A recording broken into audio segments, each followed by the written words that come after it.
from Sinai's light to the scattered shore. Still we remember what we're living for. El Shaddai, Elohim, in every exile you still redeem. Through ashes and through olive trees, your name Adonai writes every breeze. We are the light you would not let die, guided by heaven, upheld by sky. Okay, good afternoon, everyone. Sorry there was a lot of noise going on with kids in the background, so hopefully we have them all quiet now. And I'm doing my live out here where it's not too noisy, but sometimes it gets noisy. I'm on my deck, and we, of course, with all the kids being out of school, it's touch and go. So if it starts getting loud, please forgive me, okay? So yeah, I did a little bit of a catch line there with what's in your heart, right? And there's a reason I'm bringing up that question. It's been a real journey to be out here in Africa for the last well, I've been working really steady with my wife now, pretty much 10 years, right? And I've been home non-stop now for the last 5 years here in Kenya, because I call this home now. And it's an interesting journey. You learn a lot about human nature, about people, and what's truly in their hearts is becomes evident over time, especially. And that's kind of what the subject I want to talk about, mostly because of the. I don't want to call it the world. I don't know if you want to call it. We'll call it the worldview of missions work in countries where I always hear, and I hear it more from Christians than I do from worldly people, where how much are we really going to help them? I mean, it's like putting your finger in the hole in a hole of a sinking ship, and I can't even wrap my mind around that, especially for people who read their Bibles, and when they read the Bible, their New Testament, because Christians, most of them I run across, they call themselves New Testament believers. We are in a new covenant, right? That we follow Jesus. Okay, that's great.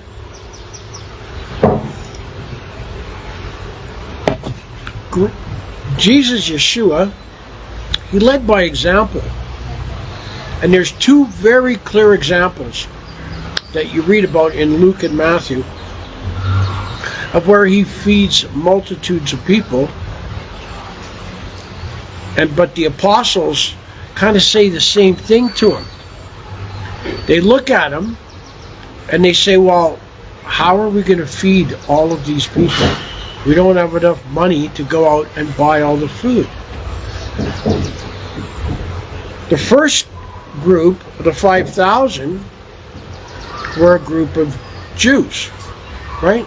Israelite people. And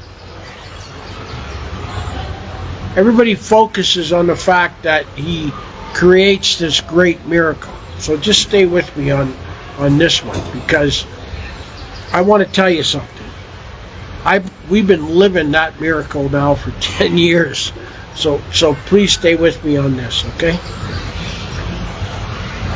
So he multiplies the loaves and the fish and feeds everybody, and there's still left over. And it's interesting because numbers mean a lot, right, in Gematria. And you'll notice when he feeds the 5,000, there are 12 baskets left over, right? 12 tribes. Interesting. Anyway, there's all these chiasms, right? Which is beautiful. It's a beautiful thing. But we're not going to focus on that. We're going to look at the fact that he fed first the 5,000 Jews, then the next group he feeds are 4,000 Gentiles. What was the message in that?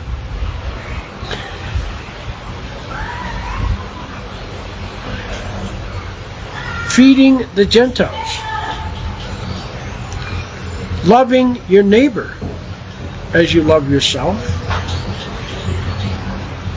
Gentiles who they were, generation after generation of worshiping pagan gods. What was he doing? Feeding them.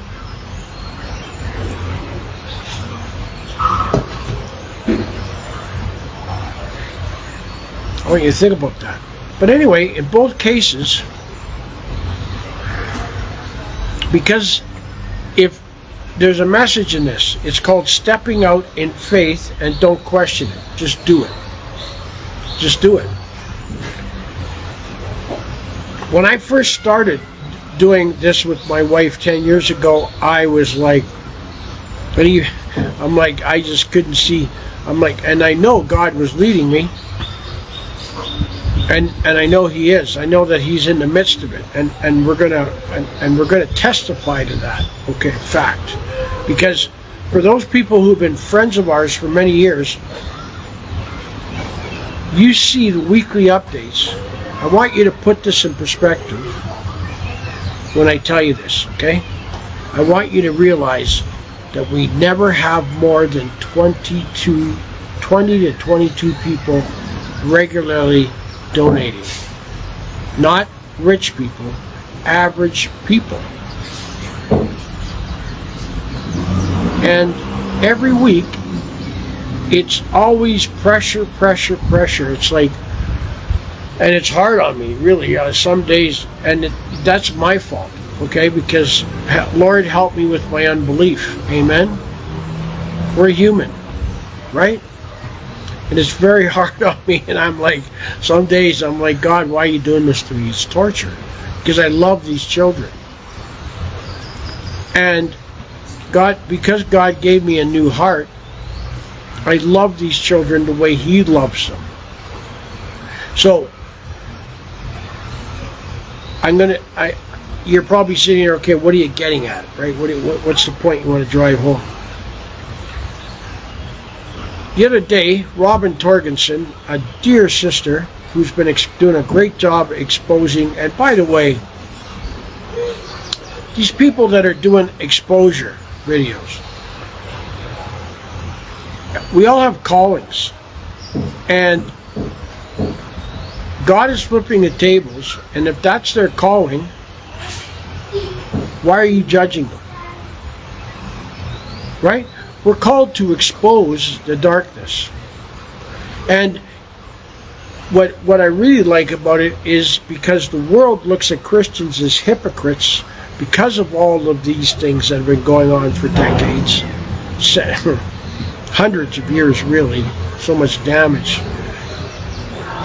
But it's not God that's hurting, that hurts you, it's people. And Satan seeks to put people deceived into God's house to hurt and destroy His sheep. Okay? And that's the point. That's part and parcel of the point that we're going to make here. And we're going to raise that point by using missions as an example.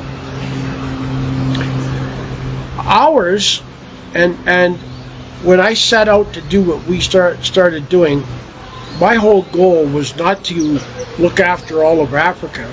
My goal was to create a pattern of doing things, and that people will follow suit. People will say, yeah, that's the way to go with these kids, okay?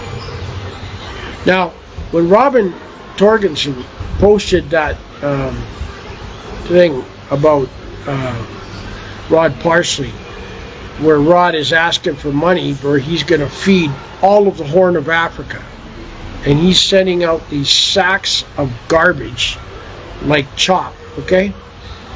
First question I want to ask you. If it's that simple to feed all the people through the Horn of Africa and just give them sacks of this dry food, why aren't the people that are doing this for the homeless in North America? Because because the Food and Drug Administration would shut you down. Because it's not food. It's garbage. And these people and children are not livestock that you're feeding to fatten up. None of that stuff is healthy. These children need a future. They have nobody else but us, okay? So when you take on the role of being a caregiver, a committed caregiver, to where, you know what, I'm going to work hard for you kids, get you through school, but the most important thing is to feed you properly. Now I'm going to give you some examples. When we first got to Gathé the orphanage, we've been with them now almost 5 years.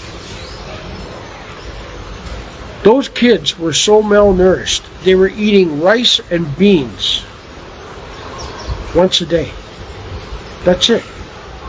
They didn't have fruit, vegetables, or meat. They were in bad shape. Their beds, they were sleeping on old steel bunk beds with wire bottoms that the wires were breaking, and they had no mattresses left. They were using a bunch of old blankets and making them into a mattress, and the wires were the conditions were horrific.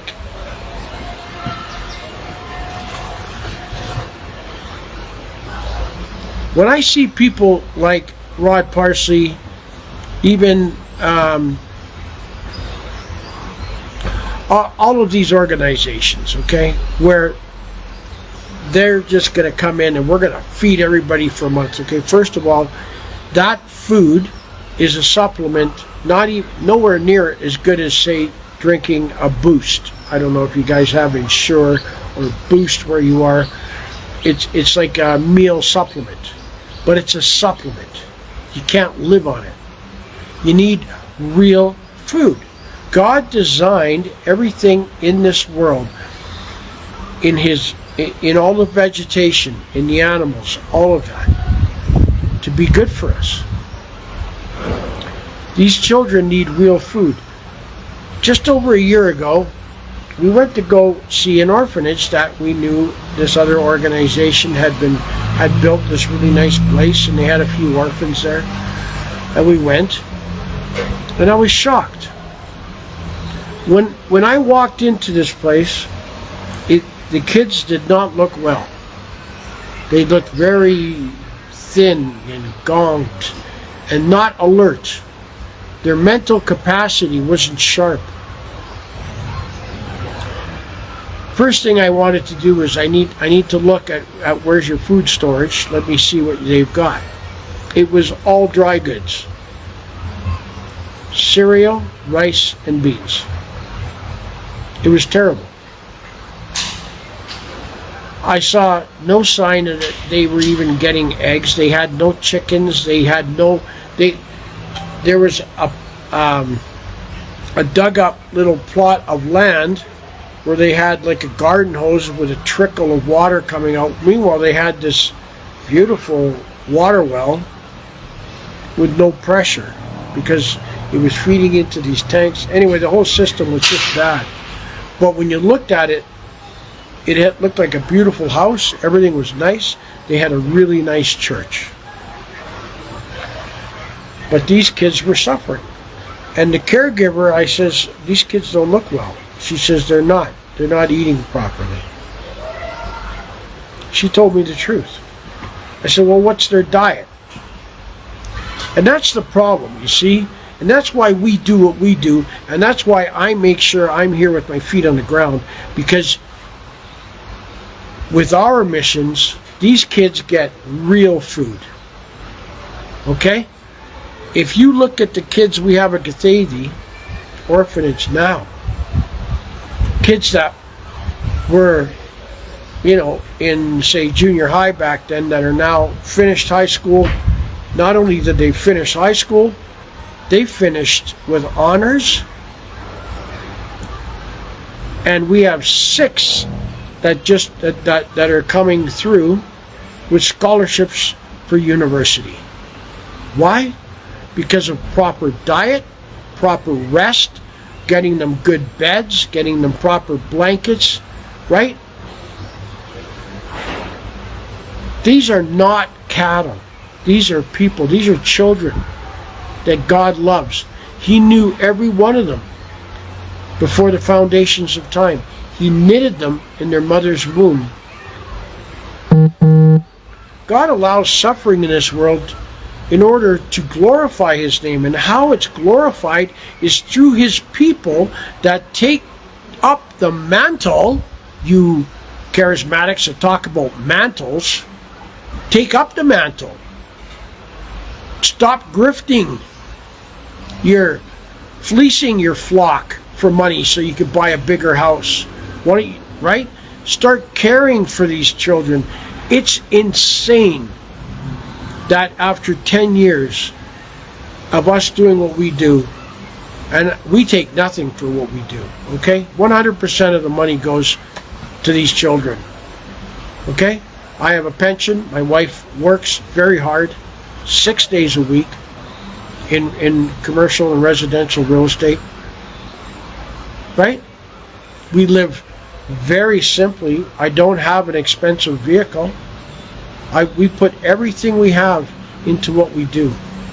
We live. Our children don't suffer. They don't go to the best school, right? Okay? They go to school. They get a good education, but we're not sending them to these international schools that many of these scammers are sending their kids to. We're not driving a $120,000 vehicle. No, I have an old Nissan van. Right? My wife worked hard, bought herself a Nissan car worth about maybe $10,000. We pay $550 a month rent, right? For a 3-bedroom apartment. We're very blessed. Okay? But when I see people, these people that give themselves these titles out here of bishop and whatever, apostle and all of this stuff, and they've got all these children, but meanwhile you go there to visit and these children are living under the conditions I just described. God will not be mocked, and He is flipping the tables. I'm getting together now with a couple of people. I have my one friend. We're gonna organize, do a live discussion here, and another dear sister that we sent our man Philip in Uganda went to visit, and it's a real deal. It's a real orphanage, and they've been trying to help this guy, and he's a school teacher. He does not live high up, like the real deal, right? And it blesses my heart when we find true people that we can work with that really love and care for these kids in Uganda. But for the most part, you got to be careful. Now, here's the thing. Knowing this, I have to ask myself, okay, after 10 years of working hard diligently, Why aren't the numbers of people grasping on to what we're doing? We can even, you don't even have to help us. We can point, like my friend Paul that we're going to be talking to. He's from the States. He's a pastor. He's connected with an outreach in Western Kenya. And the gentleman that's running that show, he's going to be coming back. He's going to be stopping in here. So you'll be seeing him with me. We're going to make it out to his outreach, working together, making it happen. But people want to pour all this money into things like Daystar Television, want to pour money into Rod Parsley. Okay? World Vision is probably one of the worst. Okay? I want people to if you're going to think about, let's say you want to go to Hawaii, why not come out here? Take a visit, right? Well, I'm not sending money where I think I'm going to. That's right, you shouldn't. Right? If you're a true believer, why have you not considered taking a trip? I don't care if it's in Kenya. It could be maybe India. India really needs help. I have one friend, he's working in Pakistan, right?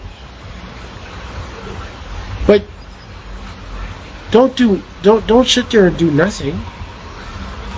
Now, many people aren't in a position where they can travel, maybe health conditions, whatever, but they can help financially. Then be wise, but seek something and help somewhere, okay? Because the world is watching, and with all of these tables being flipped in these churches, the world is looking at Christians as hypocrites, parasites, right? Many of them, it's like, all you people would want to believe in God because of what He can give you, how He can prosper you. Hi, Paul. Good to see you on here. That's right. I was just talking about you, Paul. I'm glad you jumped on here. This is my brother, Paul Wilburn, who helps a family in Pakistan, and now you've met a brother from Kenya, and you're coming out, right?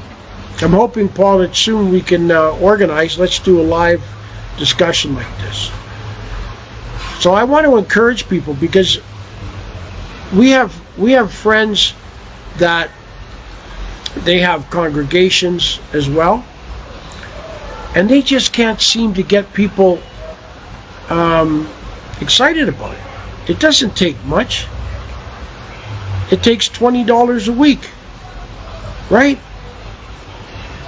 You know, we've been for the last year, put out, every week I always put it out there.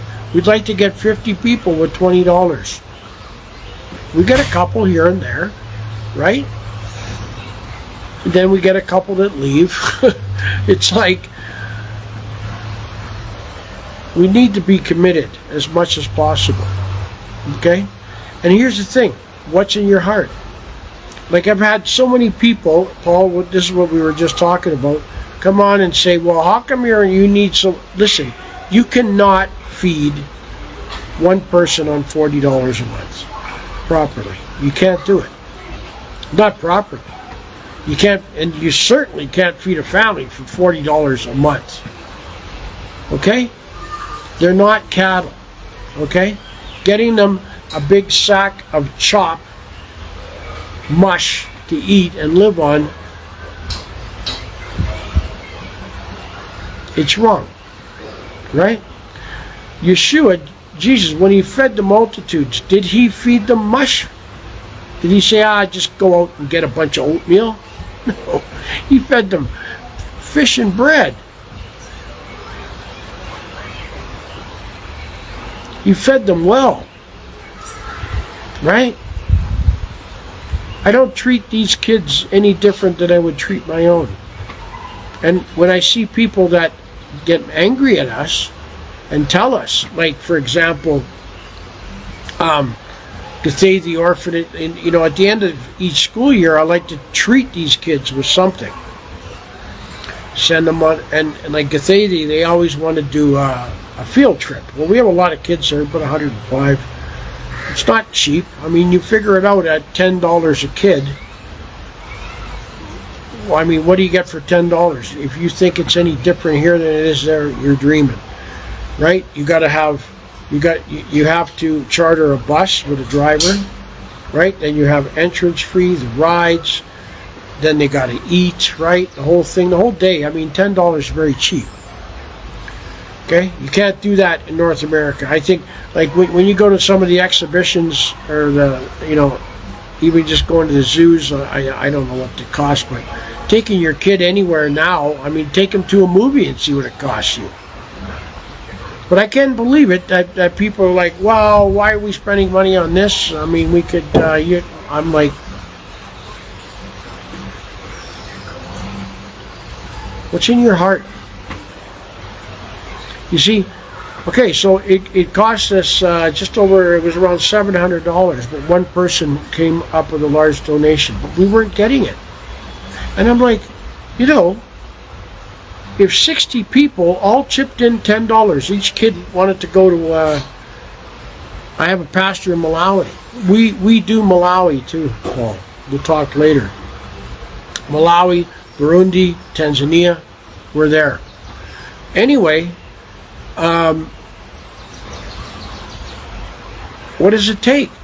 Do you think we could get 60 people to say, here's $10? Or why not say, here's $20, send 2 kids? But it's once a year. I mean, logically, if you think we're scamming, it's incredible, right? But then we got guys like Rod Parsley who are going to buy these sacks of food and they're going to feed everybody throughout the Horn of Africa. And what's really sad about this guy and these people is that that's what they do. It's a Band-Aid situation where they come in, they drop in food, they'll drill, maybe they might even do water wells, and then that's it. And these people they don't give them the tools, right, to become self-sufficient. Like, if you look at our orphanages, you see there's these cement garden boxes. You can't use wood because of termites. They have to be made out of cement. They have to be garden boxes, right? And we have a good system for irrigation. We don't use chemical fertilizers because there's so many cows and goats and everything and sheep here in Africa. There's manure everywhere. So we buy truckloads of manure, which makes the farmers really happy because we get rid of a lot of their manure for them. Like, we spend $50 on a shirt and only wear it once. You got that right, Paul, right? Like, I hesitate, like right now, it's that time of year too. We want to buy bales of clothing. We get bales, right? You think I can get people interested? We don't ask anybody to give me money. I never ask money for myself for writing a teaching or pastoring or any of that, ever. I worked my whole life for various construction companies, mostly PCL construction, right? Worked my whole life, long hours, worked hard, got a pension, right? And this is how I'm spending my retirement. Stop having a heart for these grifters while there's all this suffering going on. I'm trying to appeal to people here because, and Joyce Meyer, who I used to like her years ago because she came out with this book. My first love was prison ministry, and Dave Wilkerson, Cross and the Switchblade. That was a good book that worked well in the prison system. But then a lot of them, what really worked well was she wrote a book called Battlefield of the Mind, and I really used that book a lot, and it was very successful. But I believe that she had a heart when she first started, and it's that lure maybe of the money. I don't know, but there was a shift in her teaching. There's even a shift in how she dresses, how she started dressing and looking, and it wasn't godly anymore, right? And it was sad. It broke my heart. I prayed for her. I still do. I don't think she's an intentional false teacher, but she's fallen into that trap, right?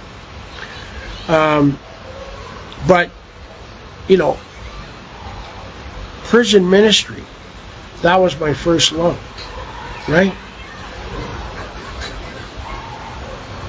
But I see her now, and she was doing great outreach work and everything, and now I see there's a few things that were going on out here, and I'm not going to just expose nothing. I'm just going to let you know.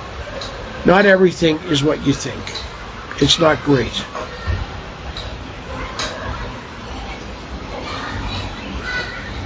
It's self-sufficiency. Well, you know, you got to work at it, right, Gazzy? I mean, for me, I was given a gift in my life. I was raised on a very big farm, and farming has always been a love of mine, right? So, and construction, well, I'm a mechanical engineer, and I was an engineer for a long time with PCL Construction in Canada. So I just want people to do a heart inspection, okay, and look for people that are really doing the real thing, okay? Like Paul's through Paul, I'm gonna meet this nice gentleman that's there. I think he's still there, right, Paul? He's going to be coming home soon, and through some other people, we met now another individual in Uganda, and we you know, I don't think it's an accident that that this is happening. I'm sure God has a plan, and that He makes a way. The thing is, He does it through people, and obedience is key. So I don't want anybody ever to help because they feel guilt-tripped, pressured, or any of that. He's coming back in more 2 weeks. Okay. I want you to pray and ask God to lead you. That's what I always do. Okay? And it's amazing, and this is what I want to get into here, because we only have 22 people. And it always seems like I've had people tell me you're biting off more than you can chew, and I'm like, I don't know. I said I just do whatever God is putting in front of me, I'm putting it out there. And some weeks it's like I'm just like, okay, it's Thursday and we still need this by tomorrow, but somehow we make it. That is the miracle when you step out in faith, right? Okay? And you know, when you live like that, when you really do it, when you start walking by faith and not by sight, your connection, your love, your spiritual walk with Him becomes so much more intimate, that it changes you. It's a great thing. Okay? So I'm coming on here to encourage you all, right? And Paul, you guys are coming out here right soon. So, and I need to get more people coming here so that it encourages other people to do the same, right? And because my wife works in real estate, okay, I want to tell you this one too. We have lots, it's a very cheap vacation for you, okay? Airbnb, which would be like renting an apartment, never more than say $35 a day, okay? It's very inexpensive, okay? And you can do your own cooking. We have friends here that have taxis and drivers, very reasonably priced and very trustworthy. Simon is our #1 guy. All these things, but I want to encourage you guys to come out, okay? And let that heart transformation take place, okay? We desperately need people to connect with us, right? And the bottom line is, we're just one family doing what we're doing, and I really don't want everybody to say, well, here, I'll give you the money, and then you go and listen, my plate is full, right? There's just not enough hours in a day sometimes, and I'm not getting any younger. And I like to spend time with my family, okay? So I need people that want to work with us, okay, as well. Okay, that's what we're really looking for, okay? And it looks like God is moving us in that direction, so it's a good thing. So we really need your prayers, right? And but we do need your help financially, okay, you guys? Always go to the top of our wall and look there. We're going to be connecting with Paul's friend here in Western. You're going to be coming out for a couple of weeks, eh, Paul? Hopefully. I would hope you could come for 6. It's great. And where his friend is close to the border of Uganda. So I'm hoping when you guys come out, you can even jump across the border, go and visit Sess and Philip. They'll take you for a little tour in Uganda. Right? And you say you have some friends in Malawi. Well, we got some connections there for you too. So maybe 2 to 5 weeks, about 2.5 weeks. Okay, I don't have my glasses on. I think it says 2.5 weeks. Well, that'll be great, Paul. Right? And I want to encourage other people to do the same. I mean, it's very reasonable. You can private message me. I'll connect you with my wife, and you guys can do some figuring out, some planning and mapping, and figure out what the expenses would be, and hopefully God will make a way for you, okay? But it's really encouraging for the children too. When we get visitors out here, they love it, right? Because it makes them feel, well, they get probably tired of my face, right? I don't know. They like when visitors come. So consider it, okay, you guys?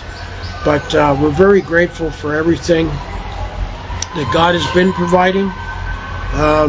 It becomes very stressful. I'm very hard on my group, and I want to apologize to them because some days are very hard, eh? But I know all I can say is I'm human, okay?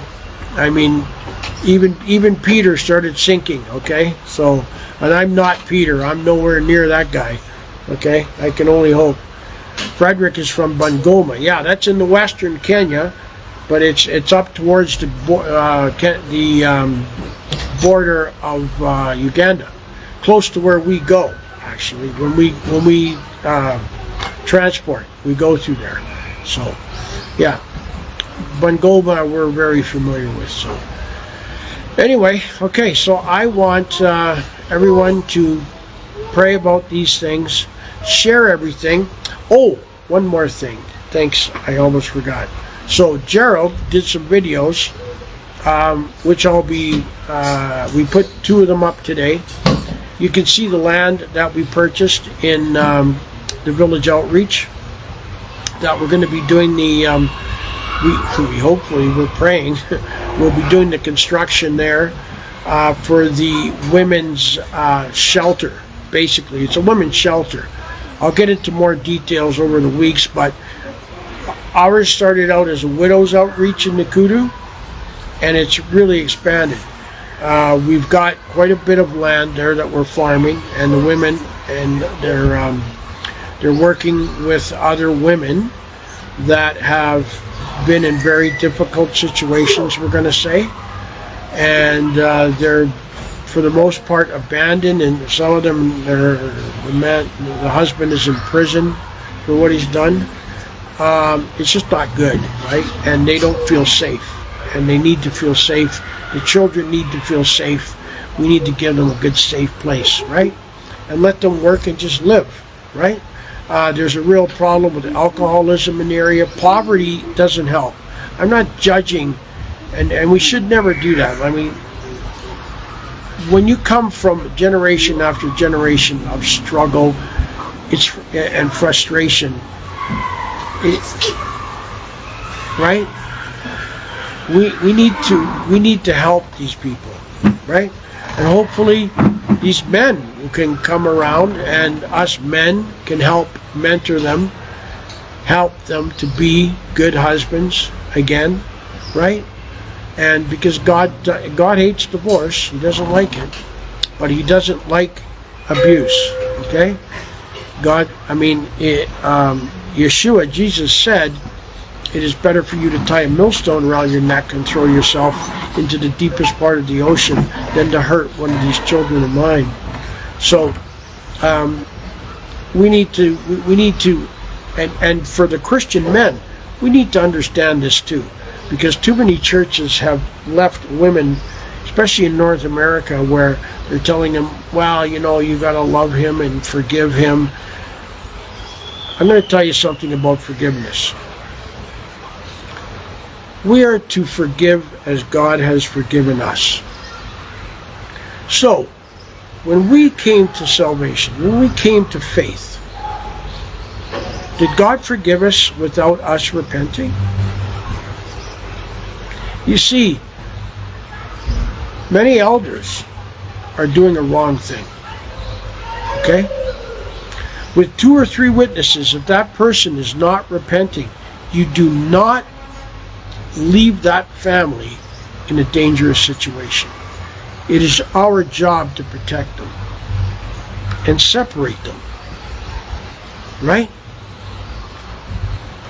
Try and bring healing into the situation eventually, but never leave them in a position of harm. Okay? That's called responsibility. And from what I'm seeing, there's not much of that around, especially with all of these exposures of these predators that are behind pulpits, that are still going behind pulpits. It's like, I can't even wrap my mind around it. It's terrible. But, so that's what our village outreach, that's the next stage. We've bought this land. We've got a floor plan set up. Actually, just let me grab that. Give me 1 minute, okay, guys? All right.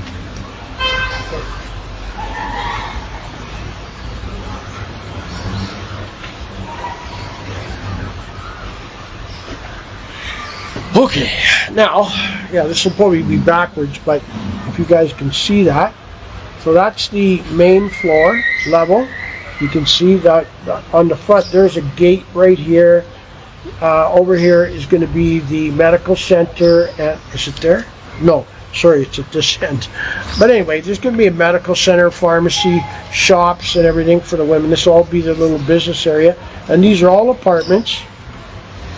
These are toilets and showers. Okay? And they're all like studio. There's a couple of 2-bedroom for women that have a few children and whatever, but it's going to be 2 levels. So that's the first level, and that would be the second floor there. Sorry. Ouch. Okay, there's 2 levels, and we're estimating with materials and everything, we can actually build all of this for not much more than $100,000. Okay, the volume is gone. I don't know how. Okay. I'll try later. Okay. Well, anyway, can you guys hear me on here? Anybody here let me know? Is my volume gone? Nobody can hear me? All right. Well, maybe somebody muted me. Okay. Anyway, I'll just stop this now. Thanks for coming on here, guys, and oh, the sound is good. Okay. Thanks, Paul. So, yeah, so that's it. That's what we're trying to do. So we're going to be fundraising for that. We've already did 1 podcast advertisement for that. Now that Gerald's been out with this last trip, by the way, we increased the solar at the village outreach too. We put more battery storage, so that's great. That got done, and while he was there, he did a little bit of maintenance service, cleaned up the panels, checked all the wires, right? It's good. So that's all done.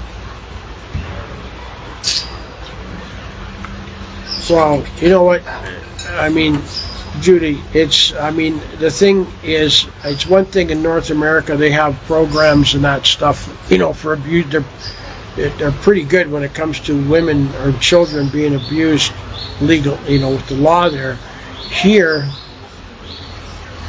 if the guy has, it's not good. That's all I can tell you. Okay, we got to protect them.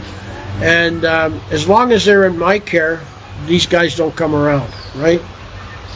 So, which is, I'm not saying that to brag, I'm just saying, it's a good thing, right? That these guys have a fear that they won't come around. We do have guys, security guys there. Just as we have at Agape in Uganda, we have armed security. We're going to be having that as well at this facility. So this is, like I said, we're going to be fundraising. We're hoping to build this over the span of 3 years, okay? So, but right now, we got school fees again and all this stuff. So, and we're very limited, okay, guys? So we need people. Maybe you guys could consider try fundraising in your area. Get together with some people. Try doing fundraisers, bake sales, garage sales, yard sales, different things, right? For this project. That's what I suggest. If you guys need any help with that, I can, Gerald's pretty handy at creating like a flyer that I can send you. He'll do it up on the computer, and then I can just send it to you either on WhatsApp. Oh, and by the way, if you guys, all the people that are on my friends list, especially the ones that are in the group, if you have WhatsApp, it would be really handy. We should exchange phone numbers, okay?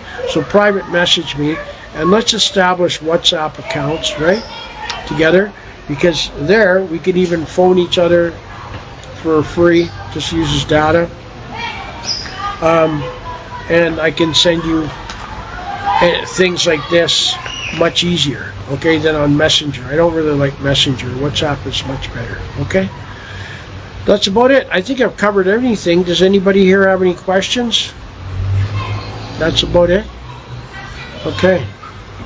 Well, I just want to thank you guys for being faithful friends, and sharing as much as you can with people as well. It means a lot to us. It's encouraging. So, and now that it's Thursday evening, I am going to do one last plug at the end of this.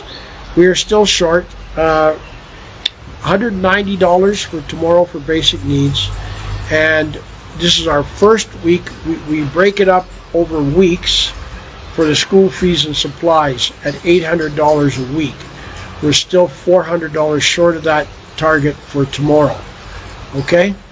So basically, for this week, we are, what is that, $590. Yeah. Okay?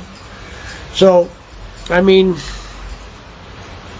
if you had 10 people give $60 or 20 people give $30, every little bit helps, and and we can get it done. Okay? That's it. All right. That's it. I talked enough. It's getting dark here. I think we're going to get ready to have dinner. Gerald and Anthony should be getting to Gathé the orphanage. Right now it's after 6. They'll get there by 7. It's been a long 2 days for them guys, so they'll be tired and hungry when they get in. Okay? But thanks a lot, everyone, for your help and your love. And like I said, let's not treat these children like livestock. Okay? They're human beings.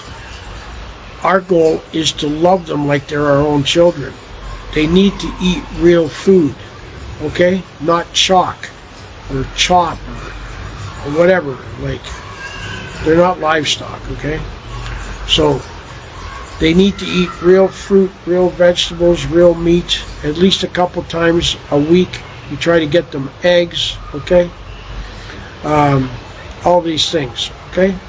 And they eat. We even get them fish, right? And chicken, and healthy things, and they have excelled in their grades. It's Thank you, Paul. That's great.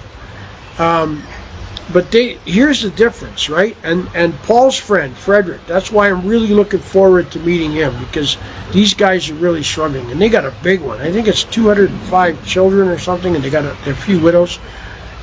But he's got a parcel of land that they're growing mace, but they're not really getting a balanced diet, okay? So I'm looking forward. That's going to be another project. I've already got it in my head what we want to do out there, okay? Pretty much the same thing that we did in Gilgil and that we did in Cathavi. We want to start 220 kids. Yeah, it's a big one, Paul. So we need to get the garden boxes. We need to get out there first, see what we got to work with, and we got to start growing food, okay? So we'll see what the situation is. I can't wait for Frederick to get here. And we got a lot of work to do, and we can't do this alone, okay? And with this situation, I know Paul's helping what he can with this guy. We're going to need more people, right? I don't want to say no. I know that this is no accident, okay? God doesn't put people together. I mean, none of this is an accident. It really isn't. I mean, pray about it if you think it is. I don't know. But it's not. And if he's leading me, that means he's going to make a way. And he makes that way through people. Okay? So the thing is, people get afraid, or I don't know what it is. I can't explain it. I can't speak for them. Right? I can just tell you what God says to me. And it's interesting. So we're just praying that God's going to make this bigger. As it looks like it's getting there. I mean, bigger financially, because I mean, at this point, it doesn't look like it's even possible, right, Paul? But with Yeshua, with Jesus, all things are possible. Okay, and believe me, I can attest to it. It's been an incredible journey. Amen. So thank you all for coming on here. We're so grateful. And Paul, maybe after Sabbath, let's contact me after Shabbat, and let's plan for next week. Let's do some lives together, okay? Talking about mostly missions or whatever we want to talk about. We serve an awesome God. You got it, Paul. We sure do. It's just great. I just love it. It's wonderful. Okay, and we've met so many good people through here, right? And he just makes a way. Yeah. Okay. So Paul, I'll message you with my our time. Well, you got Frederick there. He knows the times that are here. You guys, I think, set your clocks back, right? I know, because when we do for Rabbi Greg, they usually come on at 5 o'clock here. Now it's coming on at 6. So yeah, we'll get that all linked up, and we'll plan for it, and we'll let everybody know. We'll post that we're going to do a live at this time, right? Okay, and get everybody ready for it. Okay, that'll be great. Okay, thanks for coming on here. Like I said, I got to get in there and get ready for supper. My wife's coming home soon from work. Okay, thanks a lot, and love you guys. And it's still Shavua Tov. Shalom. Bye for now.